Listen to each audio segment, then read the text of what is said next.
내가 본 미래는 분명 200명이 죽는 거였는데 왜 제발 내 말 좀 들어. 할머니 또 오셨어요? 그 건물은 안전진단 통과했다고요. 7일 후 오후 3시 27분 빌딩이 무너져서 200명이 죽어. 이 건물 무너집니다. 나는 떨리는 손으로 구청 민원실 창구를 두드렸다. 75살 박춘자. 사람들은 나를 미친 할머니라 부른다. 하지만 내가 보는 것들은 결코 헛것이 아니다. 할머니, 또 오셨어요? 지난번에도 말씀드렸잖아요. 그 건물은 안전진단 통과했다고요. 젊은 공무원이 피곤한 표정으로 말했다. 안전진단이 뭐가 중요해요? 내가 똑똑히 봤다니까. 그 건물이 와르르 무너지고 사람들이 비명을 지르고 내 목소리가 떨렸다. 일주일 전부터 계속 보이는 그 끔찍한 광경. 상가 건물이 순식간에 무너지며 수백 명이 잔해 속에 깔리는 모습. 할머니, 제발 저 일 좀 하게 해주세요. 이번 주만 벌써 3번째시잖아요. 나는 구청 문을 나서며 한숨을 쉬었다. 아무도 믿지 않는다. 60년 전 내가 15살이었을 때부터 시작된 이 능력. 처음엔 작은 사고들이었다. 옆집 아저씨가 넘어지는 모습, 친구가 계단에서 다치는 장면. 그때마다 사람들은 우연이라고 했다. 하지만 25살 되던 해 나는 우리 마을에 일어날 산사태를 봤다. 사흘밤을 뜬 눈으로 지새우며 마을 사람들에게 호소했지만 아무도 믿지 않았다. 그날 산사태가 일어나 17명이 목숨을 잃었다. 그 이후로 나는 입을 다물었다. 마을 사람들은 내가 재앙을 불러온다며 손가락질했고 남편은 나를 정신병원에 입원시키려 했다. 결국 이혼하고 딸아이마저 나를 외면했다. 20살이었던 딸은 시집가기 전까지 나를 한 번도 찾아오지 않았다. 그로부터 50년. 나는 침묵했다. 그저 혼자 기도하며 보이는 재앙들을 가슴에 묻었다. 하지만 이번은 다르다. 너무 많은 사람들이 죽는다. 최소 200명 이상. 나는 더 이상 침묵할 수 없었다. 할머니, 뒤에서 누군가 불렀다. 돌아보니 강태수였다. 그 건물을 지은 건설회사의 현장 소장이었던 사람. 2년 전 은퇴했다고 들었다. 태수 씨, 당신도 나를 미쳤다고 생각하겠지만 내가 말을 시작하자 그가 내 손을 잡았다. 할머니, 저 좀 따라오실 수 있으세요? 할머니께 꼭 보여드릴 게 있습니다. 우리는 그 상가 건물 근처 작은 카페에 앉았다. 태수는 낡은 가방에서 오래된 도면들을 꺼냈다. 할머니, 솔직히 저도 그 건물이 불안합니다. 그의 목소리가 낮아졌다. 2년 전 제가 그 현장을 떠난 이유가 있어요. 본사에서 자꾸 예산을 줄이라고 압박했거든요. 철근도 줄이고 콘크리트 품질도 낮추고 그런 부실공사 때문에 무너진다는 거예요? 아니요. 그것보다 더 심각한 문제가 있습니다. 태수가 누렇게 바랜 도면 하나를 펼쳤다. 나는 순간 숨이 막혔다. 내가 본 미래의 그 장면이 다시 떠올랐다. 마치 땅속에 거대한 입이 벌어지듯. 그게 바로 이것 때문이었구나. 태수가 최근 촬영한 사진을 보여줬다. 땅속 깊은 곳에서 찍은 듯한 사진. 제가 몰래 들어가서 확인했어요. 할머니, 제가 본사에 여러 번 보고했지만 묵살당했습니다. 공사를 중단하면 손해가 크다면서요. 결국 저는 양심상 더 이상 못하겠다고 사표를 냈죠. 그럼 왜 진작 이 사실을 알리지 않았어요? 구체적 증거가 없었어요. 설계도는 제가 퇴직 직전에 우연히 발견한 겁니다. 회사 창고 깊숙한 곳에 숨겨져 있었죠. 이 도면은 몰래 복사해서 빼냈지만 법적 효력이 없어요. 게다가 건물은 이미 안전진단을 통과했습니다. 누가 제 말을 믿겠어요? 태수가 창밖을 바라봤다. 저 멀리 문제의 상가 건물이 보였다. 지하에는 대형마트, 1층부터 3층은 백화점, 4층부터 6층까지는 병원, 식당, 카페, 학원. 지금도 수백 명의 사람들이 그 안에서 일하고 공부하고 있었다. 그런데 할머니는 어떻게 그 건물이 무너진다는 걸 아셨어요? 혹시 예전에 건축 관련 일을 하셨나요? 나는 잠시 망설였다. 나는 미래를 봅니다. 앞으로 일어날 일들이 보여요. 태수 씨의 눈이 커졌다. 그의 눈빛에 의심과 약간의 비웃음이 스쳤다. 언제 무너지는데요? 7일 후, 다음 주 금요일 오후 3시 27분. 네. 그렇게 정확한 시간까지 알 수 있어요? 네, 그 시간이 뚜렷이 박힌 듯 보여요. 그럼 더욱 큰일이네요. 그날은 상가 대규모 할인 행사가 열리는 날이잖아요. 평소보다 두세 배 이상의 사람들이 몰릴 겁니다. 태수의 목소리가 떨렸다. 할머니 말씀이 맞다면 수백 명이 죽을 수 있어요. 그래서 내가 구청에, 경찰서에, 소방서에 어디든 찾아다니며 호소했지만 내 목소리가 쉬었다. 아무도 미친 할머니 말을 안 믿어요. 할머니, 태수가 내 손을 꼭 잡았다. 저는 믿습니다. 제가 가진 증거와 할머니가 보신 미래, 둘 다 같은 진실을 가리키고 있어요. 우리 함께 막아봅시다. 어떻게요? 아무도 우릴 믿지 않는데. 방법이 있습니다. 태수가 강한 어조로 확신을 주었다. 내일 밤 10시, 제가 알려드릴 주소로 와주실 수 있어요. 할머니께 보여드릴 게 있습니다. 거기서 뭘 보여주려고요? 그곳에 직접 들어가 봐야 합니다. 제 사진만으로는 부족해요. 할머니가 직접 보시고 우리가 함께 증거를 확보하면. 태수의 눈빛이 진지했다. 할머니, 저는 할머니 말씀을 믿습니다. 그러니 저도 믿어주세요.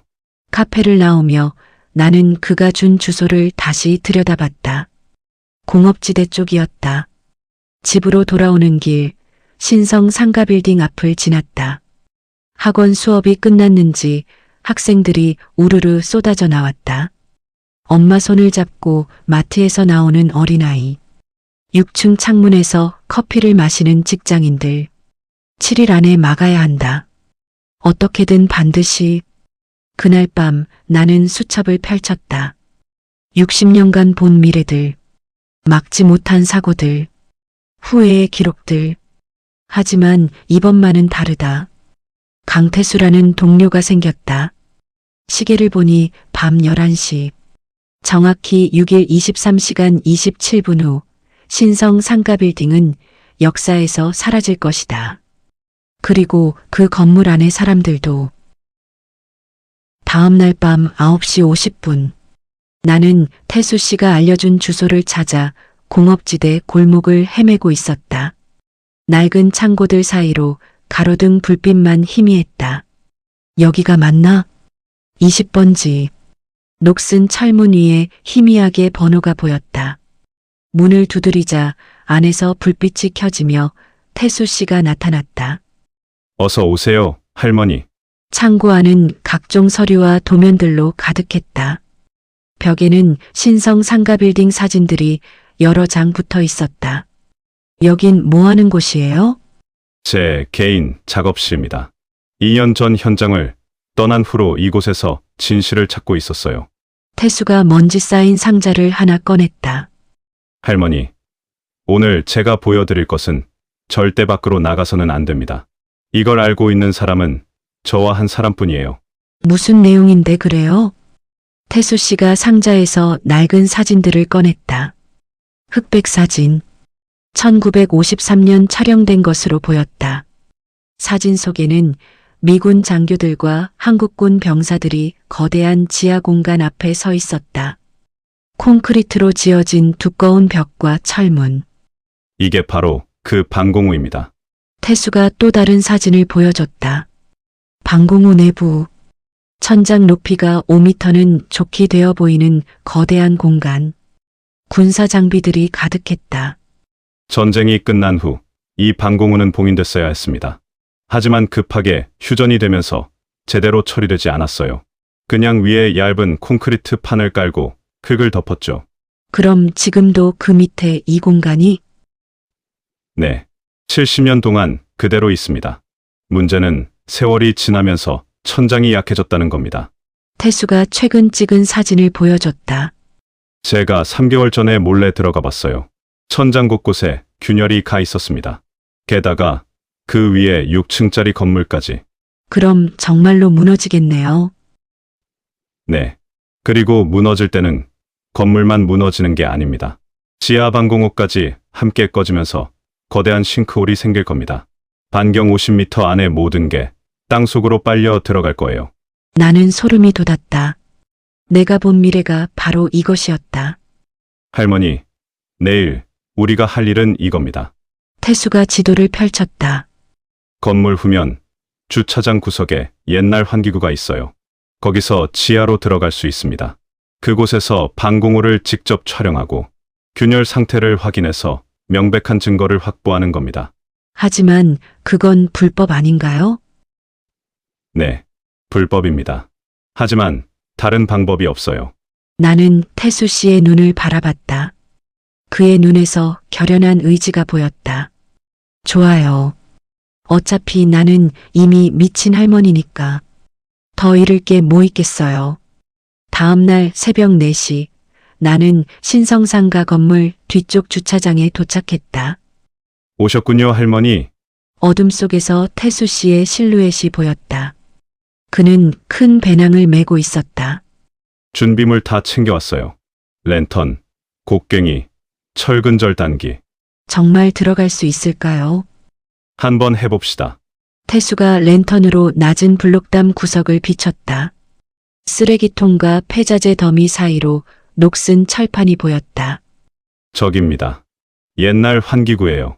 우리는 쓰레기를 치우고 무거운 철판을 쇠막대로 들어 올렸다. 그 밑으로 어두운 구멍이 드러났다.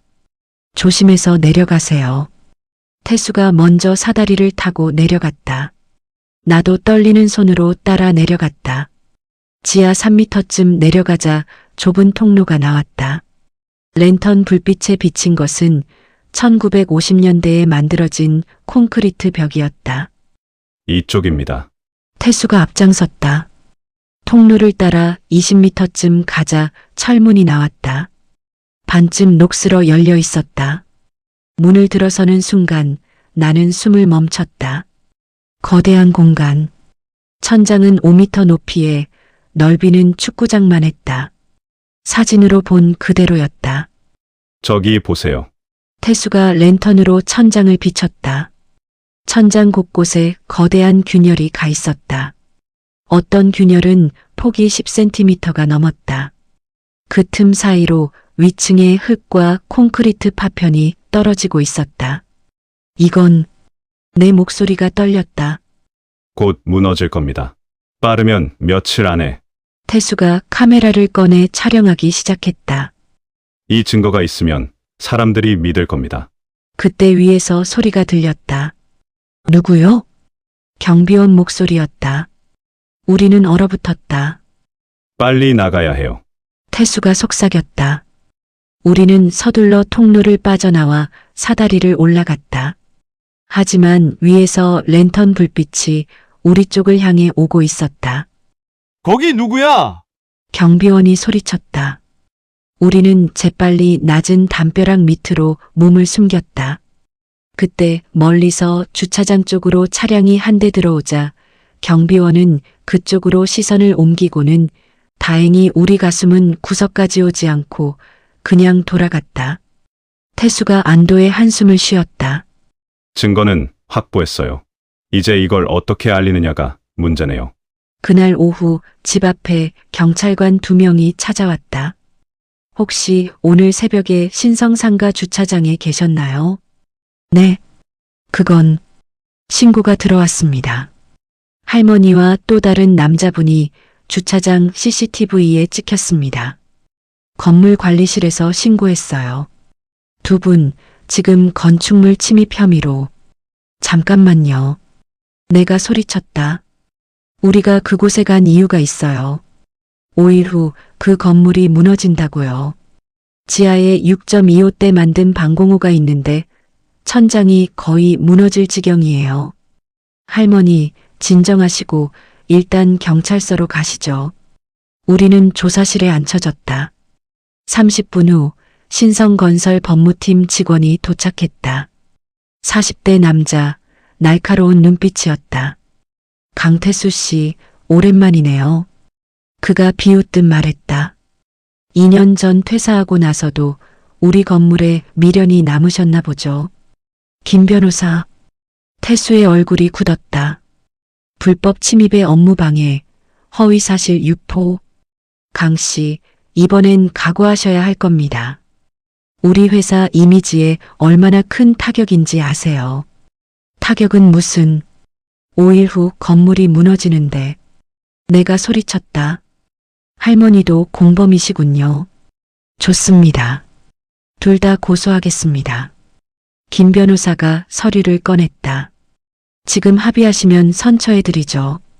앞으로 신성건설에 대해 일절 언급하지 않는다는 서약서에 서명하세요. 절대 못해요. 그럼 법정에서 봅시다. 김 변호사가 일어섰다. 문이 닫히고 우리만 남았다. 할머니, 죄송합니다. 태수가 고개를 숙였다. 제 생각이 짧았어요. 이렇게 될 줄. 아니에요. 우리가 포기하면 안 돼요. 5일 남았어요. 아직 시간이 있어요. 하지만 속으로는 불안했다. 우리의 유일한 증거는 불법으로 얻은 것이었고, 이제 신성건설은 우리를 범죄자로 만들려 한다. 경찰서를 나온 우리는 근처의 재래시장 식당에 앉았다. 저녁 6시. 건너편 과일가게 TV에서 저녁 뉴스 화면이 보인다. 그 순간 내 머릿속에 생각이 스쳤다. 태수 씨, 아직 방법이 남았어요. 할머니, 무슨 방법이요? 태수가 지친 얼굴로 물었다. 방송국요. 신문사나 방송에 제보합시다. 하지만 증거가. 우리한테 사진이 있잖아요. 지하 방공호, 균열, 1953년 설계도. 태수 씨가 쓴웃음을 지었다. 할머니, 기자들이 미래를 보는 할머니를 믿을까요? 믿게 만들어야죠.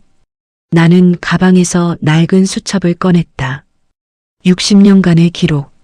1970년 산사태. 나는 3일 전에 봤어요. 정확한 시각, 장소, 사망자 수까지. 여기 신문 기사가 있어요. 수첩을 넘기며 계속 보여줬다. 1983년 호텔 화재. 2주 전에 봤어요. 1995년 백화점 붕괴. 한 달 전에 봤어요. 2003년 지하철 참사. 태수 씨의 눈이 커졌다. 이게 다 할머니가 미리 본 사건들이라고요. 그래요. 하지만 아무도 안 믿어줘서 막지 못했어요. 하지만 이번엔 달라야 해요. 누구한테 제보할 건데요? 나는 수첩 뒷장을 펼쳤다. 거기에는 이름 하나가 적혀 있었다. 이진우, 탐사보도 기자.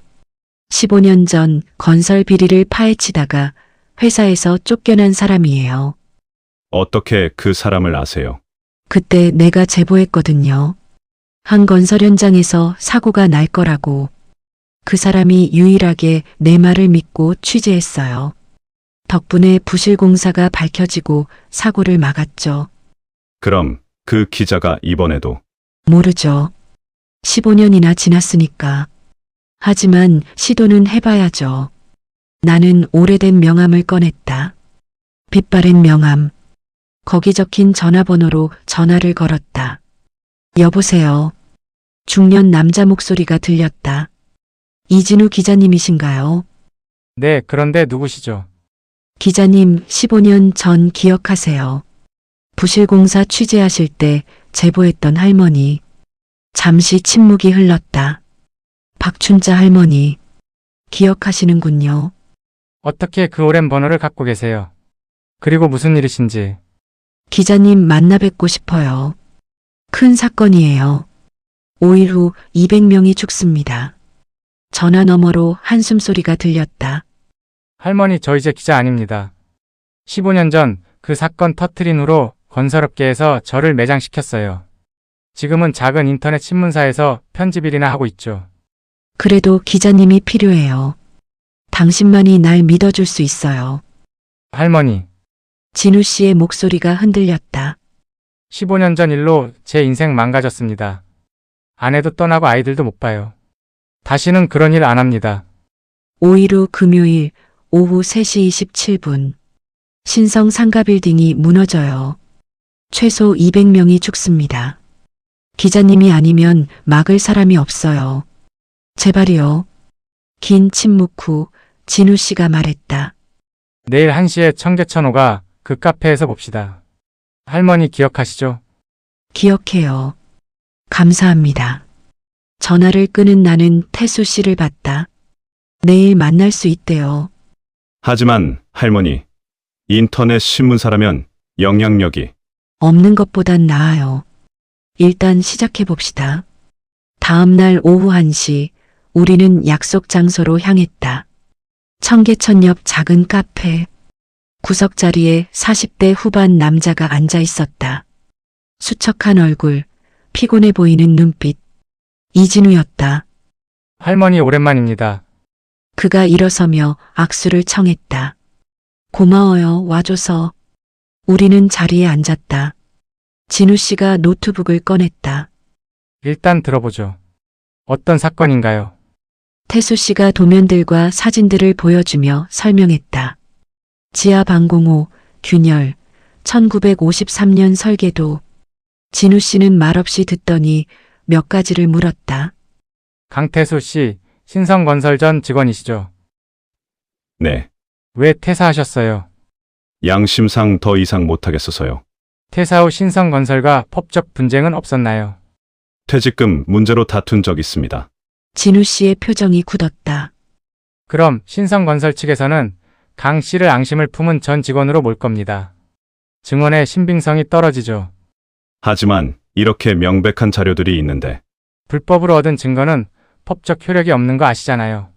오히려 강태수 씨가 범죄자가 됩니다. 나는 답답했다. 그럼 어떡해요? 5일 후 200명이 죽는데. 진우 씨가 나를 바라봤다. 할머니, 15년 전에도 여쭤봤지만 다시 묻겠습니다. 어떻게 미래를 보시는 거예요? 그냥 보여요. 눈앞의 영상처럼. 언제부터요? 15살부터 60년 동안. 한 번도 틀린 적이 없나요? 나는 수첩을 펼쳤다. 여기 60년간의 기록이 있어요. 크고 작은 사건 127건. 제가 본 미래와 실제 일어난 일 모두 기록했어요. 진우 씨가 수첩을 넘기며 확인했다. 각 페이지마다 내가 쓴 예언과 신문기사 스크랩이 붙어 있었다. 정말 날짜, 시각, 장소까지 정확해요. 진우 씨가 노트북에 뭔가를 타이핑하기 시작했다. 할머니, 이 기록들을 공개하시겠어요? 공개하면 사람들이 믿을까요? 모르죠. 하지만 127건의 정확한 예언 기록이라면 최소한 관심은 끌 겁니다. 그럼 해봅시다. 200명을 구할 수 있다면. 진우 씨가 시계를 봤다. 지금부터 기사를 쓰겠습니다. 오늘 밤 12시까지 온라인에 올리고 내일 아침이면 포털 사이트에 뜰 겁니다. 정말요? 단 조건이 있어요. 할머니와 강태수 씨 모두 실명과 얼굴을 공개해야 합니다. 그래야 신뢰도가 올라가요. 좋아요. 그리고 진우 씨가 심각한 표정이 됐다. 신성건설에서 가만히 있지 않을 겁니다. 명예훼손, 업무방해로 고소할 거예요. 각오하셔야 합니다. 태수 씨가 말했다. 이미 고소당했어요. 어제 그럼 더 공격적으로 나오겠네요. SNS 여론전도 펼칠 겁니다. 할머니를 미친 사람으로 강 씨를 앙심 품은 전 직원으로 만들려고 할 거예요. 그래도 해야죠. 내가 말했다. 우리야 어떻게 되든 200명을 구해야 해요. 진우 씨가 고개를 끄덕였다. 좋습니다. 그럼 취재 시작하겠습니다. 할머니 처음부터 말씀해 주세요. 어떻게 미래를 보게 됐는지, 그리고 이번 사건은 언제 알게 됐는지. 우리는 오후 내내 인터뷰를 했다. 진우 씨는 꼼꼼하게 질문했고 자료들을 확인하고 사진들을 검토했다. 저녁 7시 인터뷰가 끝났다. 할머니 강태수 씨, 제가 할 수 있는 최선을 다하겠습니다. 진우 씨가 악수를 청했다. 15년 전 할머니 덕분에 17명을 구했어요. 이번엔 200명을 구해봅시다. 밤 11시 50분. 나는 집에서 컴퓨터 앞에 앉아 있었다. 옆집 청년이 가르쳐준 대로 포털 사이트를 켰다. 자정이 되자 새 기사가 떴다. 단독 5일 후 빌딩 붕괴로 200명 사망 60년간 미래를 예측한 할머니의 경고. 기사를 클릭했다. 내 사진과 인터뷰, 태수 씨의 증언, 지하 방공호 사진들이 자세히 나와 있었다. 댓글이 달리기 시작했다. 미친 거 아니야? 127건 다 맞췄다는 게 진짜면 대박인데. 신성건설 주가 조작 아냐? 우리나라에도 이런 사람이? 이번 주 복권 당첨 번호는 뭐예요? 찬반이 엇갈렸다. 하지만 조회수는 빠르게 올라갔다. 1만, 5만, 10만. 새벽 2시 10만 조회수를 넘었다. 그리고 다른 언론사들이 따라 보도하기 시작했다. 속보 신성 상가빌딩 붕괴 예언 논란, 건설사 측 황당무계한 주장. 싸움이 시작됐다. 우리 대 신성건설, 진실 대 거짓. 남은 시간 4일. 기사가 나간 다음 날 아침 내 전화기는 불이 났다. 기자들, 방송국, 그리고 욕설 전화. 미친 할머니. 우리 회사 주가 떨어뜨리려고 작정했어? 사기꾼. 돈 받고 거짓말하는 거지. 나는 전화를 껐다. 하지만 밖에 나가자 더 심했다. 우리 집 앞에 기자들이 몰려 있었다. 할머니, 신성건설 측에서 고소했다는데 입장 있으세요?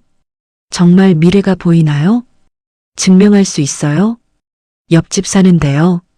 낯익은 아주머니가 카메라 앞에서 말했다. 저 할머니 원래 좀 이상해요. 혼자 중얼거리고 다니고.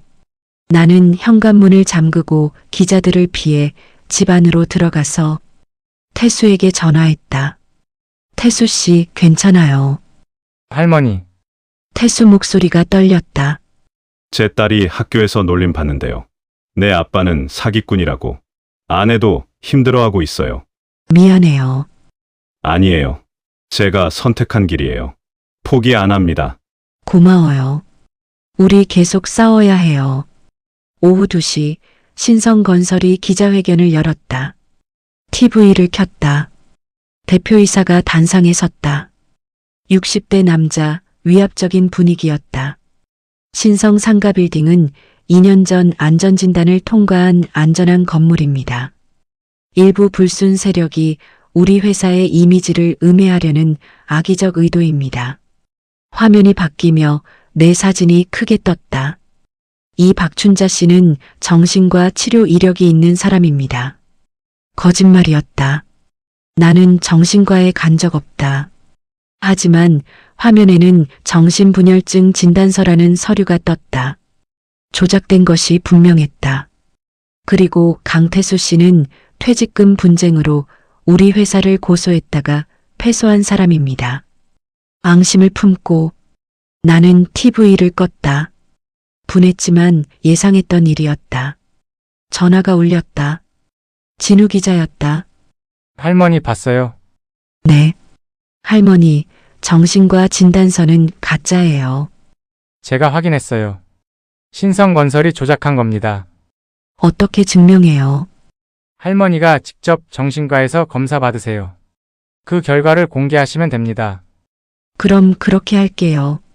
그리고 할머니 여론이 조금씩 바뀌고 있어요. 할머니의 127건 예언 기록을 검증한 사람들이 나타났어요. 정말요? 네, 인터넷 커뮤니티에서 자발적으로 조사 중이에요. 각 사건마다 신문 기사를 찾아서 할머니 예언과 대조하고 있어요. 지금까지 확인된 건 모두 일치한대요. 그럼 사람들이 날 믿기 시작한 거예요. 아직은 반반이에요. 하지만 계속 싸우면 승산이 있어요. 전화를 끊고 나는 인터넷을 켰다. 진우 씨 말대로 커뮤니티에 긴 글이 올라와 있었다. 검증 박춘자 할머니의 127건 예언. 하나하나 확인해 봤습니다. 글쓴이는 60년치 신문 자료를 다 뒤져서 내 예언들을 확인했다고 했다. 사건 날짜, 장소, 사망자 수까지 거의 정확했다. 댓글이 달렸다. 이거 진짜면 대박인데. 127건 중 모두 적중이면 우연이 아니잖아. 근데 정신과 진단서는 어떡하고. 그거 조작이래. 병원에서 확인 안 된대. 여론이 조금씩 움직이기 시작했다. 다음 날 나는 대학병원 정신과를 찾아갔다. 검사를 받고 진단서를 받았다. 정상.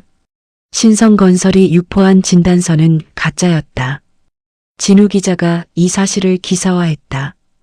단독 신성건설, 박춘자 할머니 가짜 진단서 유포, 명백한 명예훼손. 여론이 흔들렸다. 신성건설에 대한 불신이 싹트기 시작했다. 그날 저녁 큰 사건이 터졌다. 신성 상가빌딩 지하 마트 직원 5명이 집단으로 사표를 냈다는 뉴스가 나왔다. 무섭대요. 한 직원이 인터뷰했다. 127번 다 마친 사람이 무너진다는데 불안해서 더 이상 못 다녀요. 이어서 학원 강사 2명도 사직했다. 신성건설은 긴급 성명을 냈다. 직원들에게 불안감을 조성한 박춘자, 강태수, 이진우를 업무방해 혐의로 추가 고소합니다. 하지만 소용없었다. 다음 날도 직원들이 사표를 냈다. 10명, 20명, 30명. 금요일 할인 행사도 취소됐다. 안전상의 이유로라고 공지했지만 실제로는 사람들이 안 올까봐 두려워서였다. 그날 밤 태수 씨에게서 전화가 왔다. 할머니, 오늘 신성상가 방문객이 평소에 30%밖에 안 됐대요. 정말요? 네. 사람들이 무서워서 안 가는 거예요. 우리가 이기고 있어요. 나는 기뻤지만 동시에 불안했다. 더 많은 사람들을 설득해야 한다. 다음 날 나는 신성 상가빌딩 앞에서 1인 시위를 시작했다. 피켓을 들고 금요일 오후 3시 27분 이 건물은 무너집니다. 그 전에 어떤 예고적 사고가 발생할지 모릅니다. 제발 오지 마세요. 사람들이 수군거렸다. 누군가 사진을 찍었다. 경비원이 쫓아냈다. 하지만 나는 계속 섰다. 오후가 되자 태수가 왔다. 그도 피켓을 들었다. 할머니 혼자 두면 안 되죠. 저녁이 되자 진우 기자도 왔다. 저도 함께 하겠습니다. 그리고 놀라운 일이 벌어졌다. 인터넷에서 내 이야기를 본 사람들이 하나둘 모여들기 시작한 것이다. 저는 할머니를 믿어요. 127번이나 맞춘 사람을 무시할 수 없어요. 제 가족이 저 건물 6층에서 장사해요. 막아야 해요. 순식간에 20명이 넘었다. 모두 피켓을 들고 조용히 서 있었다. 신성건설은 경찰을 불렀다. 하지만 우리는 불법 집회가 아니었다. 그저 조용히 서 있을 뿐. 그날 밤 뉴스에 우리가 나왔다. 빌딩 붕괴 경고하는 시민들. 여론이 더욱 기울었다. 적어도 사람들은 알게 됐다.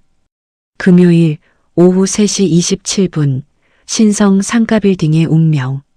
남은 시간 하루. 금요일 전날 밤 신성건설이 긴급 발표를 했다. 내일 오전 9시부터 오후 4시까지 전문가 10명이 건물 전체를 점검합니다. 그리고 오후 5시에 기자회견을 열어 안전 확인증을 공개하겠습니다. 저들이 뭘 하려는 거죠? 태수에게 전화로 물었다. 여론전이에요. 금요일에 점검한다고 하면 사람들이 안심하고 올 거예요. 하지만 내일 무너진다고요. 그래서 위험해요. 점검 때문에 오히려 더 많은 사람이 모일 수 있어요. 나는 진우 기자에게 전화했다. 기자님, 신성건설의 안전점검 막을 방법 없나요? 할머니 법적으로 막을 수 없어요. 그들은 자기 건물을 점검하는 건데 문제될 게 없죠. 하지만 저 점검 결과는 조작될 거예요. 알아요. 하지만 증명할 수 없어요. 나는 절망했다. 하루 남았는데 오히려 상황이 나빠졌다. 그날 오후 또 다른 뉴스가 나왔다. 신성 상가빌딩 금요일 감사 할인 행사 재개, 안전 확신하는 의미. 신성건설은 금요일 할인 행사를 다시 열기로 했다. 안전하다는 걸 보여주기 위해서였다. 할인율 50%. 광고가 떴다. 금요일 하루만. 안전 점검 완료 기념. 사람들이 몰려들 것이 분명했다. 할인과 안전 점검이라는 두 가지 미끼. 나는 다시 신성 상가 앞으로 갔다. 피켓을 들었다. 이 건물은 무너집니다. 제발 오지 마세요. 하지만 이번엔 반응이 달랐다. 할머니, 이제 그만하세요. 내일 점검한다잖아요. 50% 할인 놓칠 수 없어요. 신성건설도 바보가 아닌데 위험한 건물을 점검한다고 거짓말하겠어요. 사람들이 더 이상 믿지 않았다. 신성건설의 안전점검 발표가 내 경고를 무력화시킨 것이다. 저녁이 되자 나는 절망에 빠졌다. 집으로 돌아와 TV를 켰다. 시사토론 프로그램에서 전문가들이 나왔다. 박춘자 씨의 예언을 통계적으로 분석했습니다. 127건 중 125건 적중했다는 주장은 놀랍습니다. 하지만 미래를 예측한 건 이번이 처음입니다. 성공 확률은 알 수 없습니다. 다른 전문가가 말했다. 건물 붕괴는 여러 요인이 복합적으로 작용합니다. 내일 전문가들이 건물 전체를 점검합니다. 그 결과를 기다려봐야죠. 나는 TV를 끄고 수첩을 펼쳤다. 60년간의 기록, 127번의 예언, 그리고 내일이면 128번째. 하지만 이번만은 틀렸으면 좋겠다. 내 예언이 빗나가길. 그래서 아무도 죽지 않기를. 하지만 알고 있었다. 나는 거의 틀린 적이 없다. 내일도 똑같을 것이다. 금요일 새벽 3시 나는 잠을 못 이루고 있었다. 12시간 30분 후. 그때가 오면 모든 것이 끝난다. 전화벨이 울렸다. 진우 기자였다. 할머니 지금 컴퓨터 켜보세요. 왜요? 할머니를 돕겠다는 사람들이 나타났어요. 나는 컴퓨터를 켰다. 인터넷 메인 화면에 큰 글이 떠 있었다. 긴급 오늘 신성 상가빌딩에 가지 마세요. 시민 자발적 캠페인. 글을 클릭하니 수백 명의 사람들이 댓글을 달고 있었다. 저는 박춘자 할머니를 믿습니다. 127번 다 마친 사람을 무시할 수 없어요. 오늘 그 건물 근처 가지 마세요. 주변 사람들한테 다 알립시다. 글이 순식간에 퍼졌다. 10만, 50만, 100만 조회수. 아침 8시 SNS가 난리가 났다. 해시태그 신성상가 가지 마세요. 해시태그가 실시간 검색어 1위에 올랐다. 오늘 오후 3시 27분. 200명이 죽을 수 있어요. 제발 가지 마세요. 사람들이 자발적으로 경고를 퍼뜨리고 있었다. 오전 9시 신성건설의 안전점검이 시작됐다. TV 카메라가 생중계했다.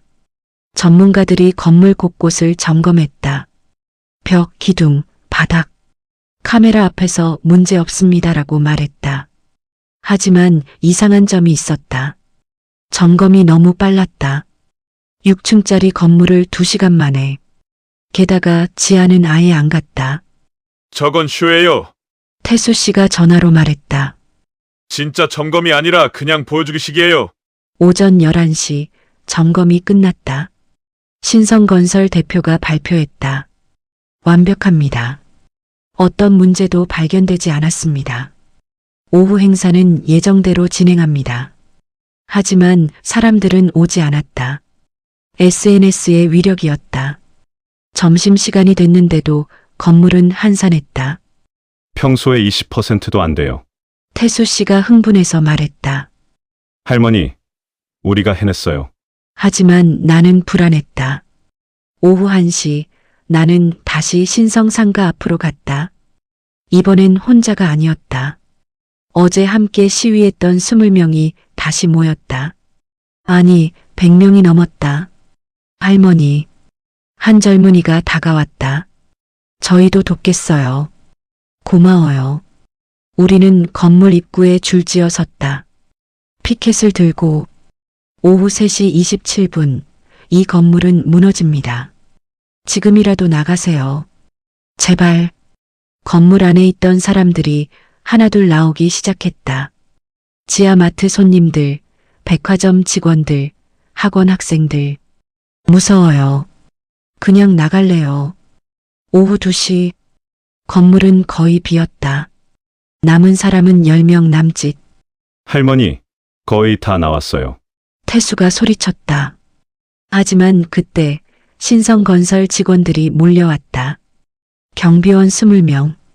불법 집회입니다. 해산하세요. 우리는 그냥 서 있을 뿐이에요. 건물 입구를 막고 있잖아요. 업무 방해예요. 경찰이 출동했다. 우리를 강제로 밀어냈다. 오후 2시 30분. 우리는 건물에서 50m 떨어진 곳으로 밀려났다. 더 이상 입구를 막을 수 없었다. 그리고 그때 버스 한 대가 도착했다. 무슨 버스에서 사람들이 우르르 내렸다. 50명 정도. 신성건설 직원들이었다. 본사 직원들을 데려왔어요. 누군가 소리쳤다. 건물이 안전하다는 걸 보여주려고. 50명의 직원들이 건물 안으로 들어갔다. 1층 로비에 모여서 담소를 나눴다. 카메라가 찍었다. 보세요. 우리 직원들도 안전하다고 믿으니까 여기 있는 거예요. 나는 소름이 돋았다. 저들은 자기 직원들을 미끼로 쓰고 있었다. 오후 3시 27분 남았다. 건물 안에는 신성건설 직원 50명, 그리고 끝까지 안 나간 건물 관리자 7명. 총 57명이었다. 할머니, 태수의 얼굴이 창백했다. 이제 어떡해요? 들어가서 끌어내야죠. 경찰이 못 가게 막고 있어요. 나는 경찰 라인을 뚫고 가려 했다. 하지만 붙잡혔다. 할머니, 안 됩니다. 나요. 저 사람들 죽어요. 이미 안전점검 끝났어요. 문제 없다고 했잖아요. 오후 3시 20분. 7분 남았다. 나는 필사적으로 소리쳤다. 나가세요. 제발. 지금 당장 나가세요. 하지만 건물 안 사람들은 들은 척도 안 했다. 오히려 웃고 있었다. 미친 할머니 소동이라고 생각하며. 오후 3시 25분. 2분 남았다. 나는 무릎을 꿇었다. 눈물이 흘렀다. 제발, 제발. 60년간 127번의 예언. 하지만 단 한 번도 막지 못했다. 이번도 마찬가지였다. 오후 3시 26분. 1분 남았다. 세상이 느려지는 것 같았다. 모든 소리가 멀어졌다. 그리고 오후 3시 27분. 나는 눈을 감았다. 들려올 소리를 상상했다. 건물이 무너지는 굉음, 비명, 먼지와 잔해. 하지만 아무 일도 일어나지 않았다. 1분, 2분. 고요했다. 나는 눈을 떴다. 신성 상가 빌딩은 여전히 그 자리에 서 있었다. 건물 안의 사람들도 웃으며 담소를 나누고 있었다. 할머니, 태수가 떨리는 목소리로 말했다. 무너지지 않았어요. 주변 사람들이 웅성거렸다. 역시 거짓말이었네. 미친 할머니 소동이었어. 시간 낭비했다. 신성건설 대표가 마이크를 들었다. 보셨죠? 아무 일도 없습니다. 박춘자 씨의 거짓말이 드러났습니다. 건물 안 직원들이 박수를 쳤다. 카메라가 그 장면을 찍었다. 60년 만에 처음으로 틀렸다. 나의 128번째 예언이 빗나간 것이다. 할머니, 진우 기자가 다가왔다. 괜찮으세요? 나는 분명히 봤어요. 3시 27분. 시계 오차일 수도 있어요. 조금 더 기다려봐요. 하지만 3시 35분이 됐다. 3시 40분. 아무 일도 일어나지 않았다. 사람들이 하나둘 떠나기 시작했다. 실망한 표정으로 역시 사기였어. 시간 낭비했네. 나는 주저앉았다. 모든 것이 끝났다. 내 신뢰도, 내 인생, 60년간의 예언 기록, 모두 거짓이 되었다. 할머니, 일어나세요. 태수가 내 팔을 잡았다. 집에 가요. 미안해요. 아니에요. 할머니 잘못이 아니에요. 우리는 터덜터덜 걸어서 집으로 향했다. 뒤에서 사람들의 야유가 들렸다. 사기꾼, 미친 할망구, 치매 걸렸나 봐. 그냥 병원에나 처박아야지. 한 남자가 내 앞을 가로막더니 얼굴에 침을 뱉었다. 우리 회사 주가 떨어뜨린 거 어떻게 할 거야? 응? 태수가 그 남자를 밀쳐냈다. 비키세요. 우리는 계속 걸었다. 사람들의 비웃음이 귓가를 때렸다. 집에 도착했다. TV를 켰다. 뉴스가 나오고 있었다. 속보. 빌딩 붕괴 예언 빗나가 박춘자 씨 127연승. 끝. 박춘자 씨의 예언은 오후 3시 27분이었으나 현재 오후 4시가 넘었고 건물은 멀쩡합니다. 신성건설은 명예훼손과 업무방해 혐의로 TV를 껐다. 더 이상 볼 수 없었다. 내가 본 미래가 틀렸다.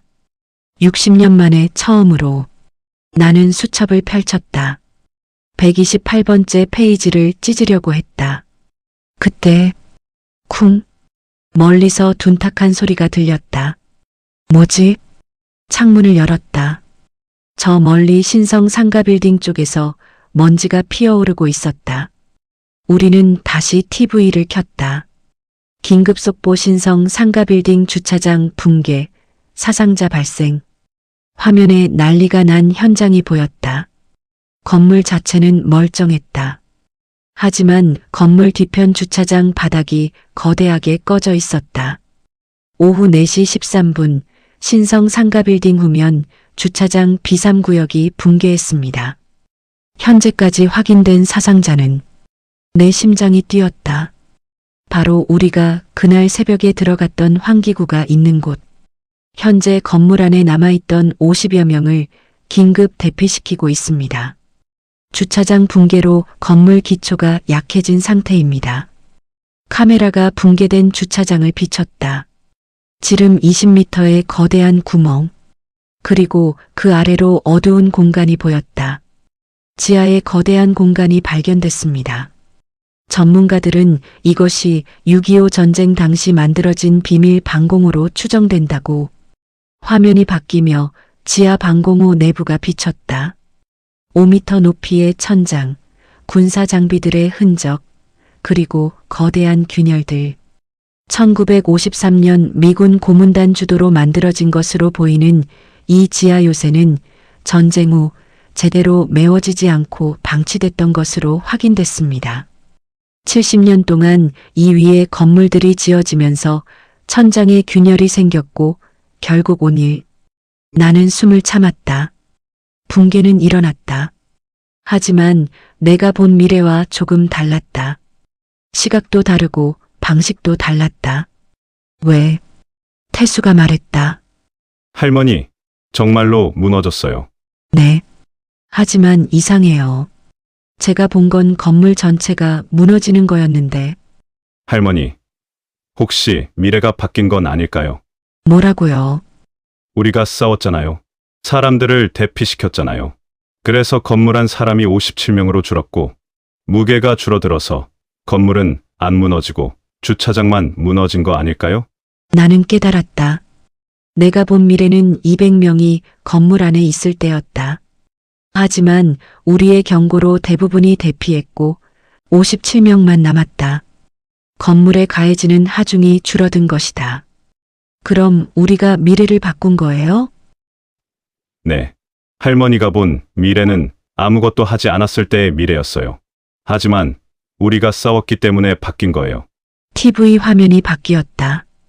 기자가 긴급 리포트를 했다. 현재까지 사상자는 3명입니다. 주차장에 있던 차량 관리 직원 2명이 부상, 1명이 경상입니다. 건물 안 57명은 모두 무사히 대피했습니다. 3명. 내가 본 미래의 200명이 아니었다. 단 3명. 우리가 197명을 구한 거예요. 태수의 목소리가 떨렸다. 나는 눈물이 났다. 60년 만에 처음으로 미래를 바꿨다. 예언을 막았다. 뉴스가 계속됐다. 전문가들이 현장을 조사한 결과 지하에 1953년에 만들어진 대규모 방공호가 있었던 것으로 확인됐습니다.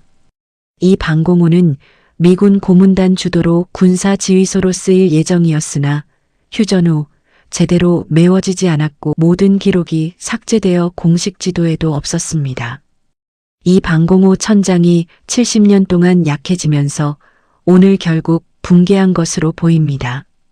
화면에 태수가 찍은 사진들이 나왔다. 방공호 내부, 균열, 1953년 설계도. 이 사진들은 전 신성건설 직원 강태수 씨가 제공한 것으로 박춘자 씨의 경고가 허황된 것이 아니었음을 보여줍니다. 앵커가 말했다. 만약 오늘 대규모 할인 행사가 예정대로 진행됐다면 200명 이상의 인명피해가 있었을 것으로 추정됩니다. 박춘자 씨와 강태수 씨, 그리고 시민들의 경고가 대참사를 막은 셈입니다. 화면이 바뀌며 신성건설 대표가 나왔다. 수갑을 차고 있었다. 업무상 과실, 안전점검 조작, 허위 공문서 작성 등의 혐의로 긴급 체포됐습니다. 나는 TV 앞에 주저앉아 울었다. 태수 씨가 나를 껴안았다. 우리가 해냈어요. 고마워요. 두 분 다. 나는 울먹이며 말했다. 당신들이 없었다면. 진우 기자가 말했다. 아니에요, 할머니. 할머니가 용기를 내서 말씀하지 않으셨다면 우리도 시작하지 못했어요. 할머니, 태수가 물었다. 이제 어떻게 하실 거예요? 모르겠어요. 60년 동안 침묵하다가 이번에 한 번 말했을 뿐인데. 계속 하세요. 진우 기자가 말했다. 할머니가 보시는 미래 계속 알려주세요. 우리가 함께 하겠습니다. 할머니의 예언은 진짜고 우리가 함께 싸우면 미래를 바꿀 수 있다는 걸. 나는 수첩을 펼쳐 거기에 새로 적었다. 2026년 1월 10일. 미래 변경. 성공. 예언은 피할 수 없는 운명이 아니라 바꿀 수 있는 미래다. 붕괴 사건 이틀 후. 나는 구청 민원실에 다시 갔다. 하지만 이번엔 쫓겨나지 않았다. 박춘자 할머니, 어서 오세요. 그 젊은 공무원이 공손하게 인사했다. 무슨 일로 오셨어요? 신고하러 왔어요. 또 붕괴 예정 건물이 있으신가요? 직원이 긴장한 표정으로 물었다. 아니요. 이번엔 다른 거예요. 나는 종이 한 장을 꺼냈다. 3주 후 은평구 연신내역 근처에서 가스 폭발이 일어나요. 작은 식당입니다. 오후 2시 15분. 공무원이 종이를 받아들고 진지하게 읽었다. 알겠습니다. 바로 해당 부서에 전달하겠습니다. 혹시 더 자세한 정보가 있으신가요? 가스 배관이 노후됐어요. 정기 점검 때 놓친 부분이 있었던 거죠. 미리 점검하면 막을 수 있어요. 네, 할머니. 확실히 조치하겠습니다. 구청을 나오며 나는 미소 지었다. 60년 만에 달라진 대우. 더 이상 미친 할머니가 아니었다. 휴대폰이 울렸다. 태수였다. 할머니, 지금 어디세요? 막 구청 나왔어요. 가스 폭발 건 신고했어요. 잘하셨어요. 할머니, 오늘 오후에 시간 있으세요? 보여드릴 게 있어요. 오후 3시 태수 씨가 알려준 주소로 갔다. 작은 사무실이었다. 문패에 이렇게 적혀 있었다. 미래안전연구소. 여기가 뭐예요? 문을 열고 들어가니 태수와 진우 기자, 그리고 낯선 사람 서너 명이 있었다. 할머니 소개합니다. 태수 씨가 말했다. 이쪽은 김재호 교수님, 건축공학 전문가시고요. 이쪽은 이수진 변호사님, 안전 관련 법률 전문가세요. 그리고 한 명씩 소개가 이어졌다. 건축, 법률, 언론, 심리학 전문가들이었다. 이 사람들은 뭐 하는 분들이에요? 우리 팀이에요. 태수 씨가 웃으며 말했다. 할머니가 보시는 미래를 함께 막을 팀이죠. 김재호 교수가 나섰다. 할머니, 신성 상가 사건을 보고 깨달았습니다. 그 예언은 단순한 예지가 아니라 실제 위험을 감지하는 능력이에요. 우리는 그 예언을 과학적으로 분석하고 법적으로 대응하고 실질적으로 막을 겁니다. 이수진 변호사가 서류를 꺼냈다. 할머니, 우리가 비영리 단체를 만들었어요. 목적은 할머니의 예언을 검증하고 재난을 사전에 막는 거죠. 하지만 돈은 크라우드 펀딩으로 모았습니다. 진우 기자가 노트북을 보여줬다. 신성 상가 사건 이후 할머니를 돕겠다는 사람들이 기부했어요. 3일 만에 2억 모였습니다. 나는 눈물이 났다. 여러분 고마워요. 하지만 나는 그냥 할머니예요. 특별한 사람이 아니에요. 아니에요. 김재호 교수가 말했다. 할머니는 197명의 생명을 구했어요. 앞으로도 수백, 수천 명을 구할 수 있어요. 우리가 함께 한다면요. 태수 씨가 벽에 붙은 화이트보드를 가리켰다. 거기에는 목록이 적혀 있었다. 진행 중인 예언. 은평구 가스 폭발 3주 후. 구청 신고 완료. 할머니, 앞으로 보시는 미래를 여기에 적어주세요. 우리가 하나하나 검증하고 대응하겠습니다. 나는 가방에서 수첩을 꺼냈다. 사실 하나 더 봤어요. 어젯밤에. 뭔가요? 강남구 논현동. 한 달 후 재건축 아파트 공사장에서 크레인이 넘어져요. 5명 정도 다쳐요. 김재호 교수가 즉시 노트북을 켰다. 논현동 재건축 현장 찾았습니다. 현장 안전 점검 기록을 확인해 보겠습니다. 이수진 변호사가 전화를 걸었다. 여보세요. 강남구청 건축과 연결 부탁드립니다. 나는 놀라웠다. 이 사람들은 내 말 한마디에 즉시 움직였다. 의심하지 않고 비웃지 않고. 할머니, 진우 기자가 말했다. 우리가 시스템을 만들었어요. 할머니의 예언을 접수하면 각 분야 전문가가 검증하고 관계 기관에 공식 통보하고 언론을 통해 경고하는 시스템이요. 정말 그게 가능해요? 이미 서울시와 MOU 체결했습니다. 이수진 변호사가 서류를 보여줬다. 서울시 재난안전본부에서 우리 연구소의 경고를 공식 접수하기로 했어요. 태수 씨가 내 손을 잡았다. 이제 할머니 혼자가 아니에요. 우리가 함께 합니다. 집으로 돌아오는 길. 휴대폰이 울렸다. 모르는 번호였다. 여보세요? 엄마, 여자 목소리가 들렸다. 떨리는 목소리.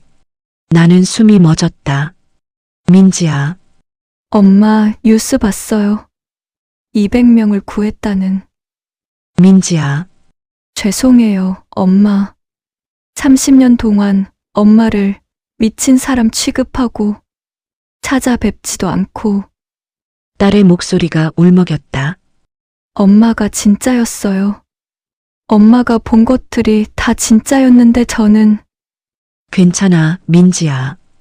다 지난 일이야. 아니에요. 안 괜찮아요. 엄마를 정신병원에 보내려 했던 게 저예요. 시집 갈 때도 엄마 안 모시고 아이들한테도 할머니 이야기 안 했어요. 너무 부끄러워서. 민지야, 그만해. 내 잘못이 아니야. 엄마, 이제라도 찾아뵐 수 있을까요? 손주들도 데리고 가고 싶어요. 제대로 인사드리게. 나는 눈물을 닦았다. 그래, 언제든지 와. 엄마가 미역국 끓여줄게. 엄마, 사랑해요. 정말 존경해요. 전화를 끊고 나는 창밖을 바라봤다. 저녁 해가 지고 있었다. 75살. 인생의 황혼. 하지만 이제야 진짜 삶이 시작되는 것 같았다. 60년 동안 짐이었던 능력이 이제는 선물이 됐다. 60년 만에 깨달았다. 내 능력은 저주가 아니었다. 사람들을 구하기 위한 선물이었다. 다만 사용법을 몰랐을 뿐. 그날 밤 나는 꿈을 꿨다. 어린 시절 처음 미래를 봤을 때로 돌아갔다. 15살 소녀. 무서워서 떨고 있었다. 꿈속에 나는 그 소녀에게 다가가 말했다. 두려워하지 마. 너의 능력은 저주가 아니야. 언젠가 많은 사람을 구할 거야. 혼자가 아니라 함께. 소녀가 고개를 들어 나를 봤다. 그리고 미소 지었다. 나는 평화로운 마음으로 잠에서 깼다.